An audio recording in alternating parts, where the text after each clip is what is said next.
Coming out of high school, many highly recruited young players are given a ranking number out of 100 or a star rating based on their past performances and future potential. However, some rankings are really absurd. When we look at it today, there are many current basketball players that had unbelievable rankings and projections coming out of high school. What's up guys, it's your boy NBA Dreams, and today I'm going to be looking back at a few current basketball players and their rankings and projections from high school. So the first player we're going to discuss is Steph Curry. Everybody knows Curry as former NBA player Del Curry's son, and as arguably the best three-point shooter ever. However, not everybody knows the path that Curry had to take to get to the NBA. Just because he was Del Curry's son, that didn't make it automatic that he would get a scholarship offer out of high school. Actually, out of high school, Curry was ranked number 281 in the country and a 3-star recruit by 24/7 Sports. Players such as Lance Thomas and DJ Augustine were ranked way ahead of Curry. He wasn't even the highest Curry in the ranking, as Dante Curry was ranked 151 spots ahead of him. He was only ranked the 52nd best point guard in his class. To make matters worse, Rivals.com actually did not even rank him. He was unranked. Fortunately for Curry, he was offered 3 full scholarships, in which he committed to Davidson. Even though he succeeded in high school, many scouts were afraid that his slender frame would prevent him from being effective. Also surprisingly, back in high school he had a slow release. Yes, Steph Curry had a slow release in high school. Even though his shot was money, many scouts were afraid that his slow release would affect his shooting. However, Curry would work on his game and prove all the recruits wrong. Curry actually still had the same doubters coming out of college into the NBA. The second player is Jimmy Butler of the Minnesota Timberwolves. Butler had bigger problems than basketball in his life when his mother kicked him out the house at the age of 13. However, after being taken in by another family and pursuing a career in basketball, he would go on and play for Tom Ball High School. In high school, he averaged 20 points and 8.7 rebounds in his senior year, which weren't exactly eye-popping numbers. That led Butler to not get heavily recruited, which led him to attend Tyler Junior College in Texas. In Tyler Junior College, he averaged 18 points with 7.7 rebounds. This led to Butler gaining some more interest from D1 schools. However, Butler would only be a 2-star recruit and ranked 127th among junior college prospects, which isn't good at all. Just like Steph Curry, Rivals.com left him unranked. He would also be ranked 73rd in the state of Texas. This wasn't good because the 74th ranked player went to a Division II school. Many scouts considered him as an okay player with D1 attributes.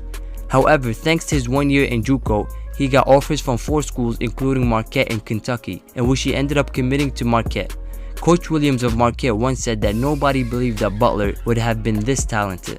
The third player is Paul George. Paul George, another player of class 2008, was wildly underrated coming out of high school. He attended Knight High School in Palmdale, California, in which he averaged 23.2 points with 11.1 rebounds and 3.1 steals per game, and led them to the Golden Leaf Championship and named MVP. These sound like impressive numbers, but not to many scouts, as he wasn't offered scholarships from any top D1 schools.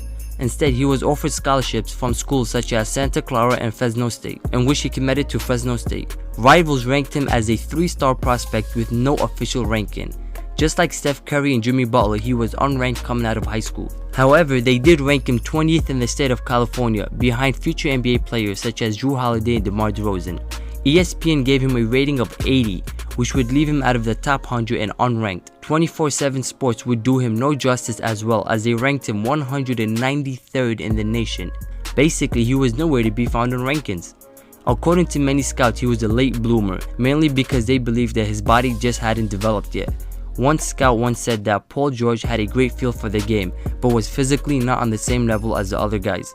The fourth guy is Mr. Triple-Double himself, Russell Westbrook. Westbrook had a difficult path to the NBA, as he was mainly a 3-star recruit in the class of 2006. Westbrook, just like Paul George, was a late bloomer, as he dunked for the first time only in his senior year when he went through a growth spurt. According to 24/7 Sports, he was ranked 151st in the nation and unranked according to Rivals.com.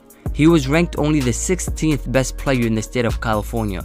In high school, he averaged 25 points with 8.7 rebounds and only 2.3 assists per game.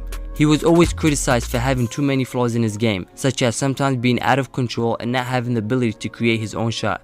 Also, as a point guard, many scouts believed that he was not a great playmaker. Even though he chose to commit to UCLA over colleges such as Miami, San Diego, he wasn't even UCLA's top commit. The only reason UCLA offered him a scholarship was because Jordan Farmer had just declared for the NBA draft and they needed a backup guard. Actually, a lot of people said that he was out of his league when he committed to UCLA. He was viewed mainly as a shooting guard, not even a point guard, and nothing much.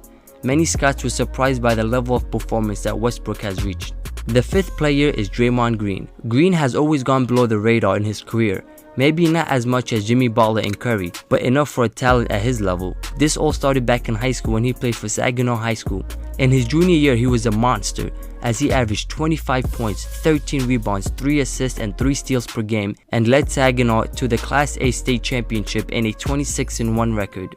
According to Rivals, he was only a 3-star recruit and ranked number 122 in the nation and 31st in his position. He was ranked behind players such as BJ Mullins and DeAndre Liggins. 24/7 Sports was a little bit more generous as they ranked him as a 4-star prospect and number 62 in the nation, which is still outrageous. Many scouts believed that he was too small to be a power forward and too slow to be a small forward. They were afraid that his weight might be a problem.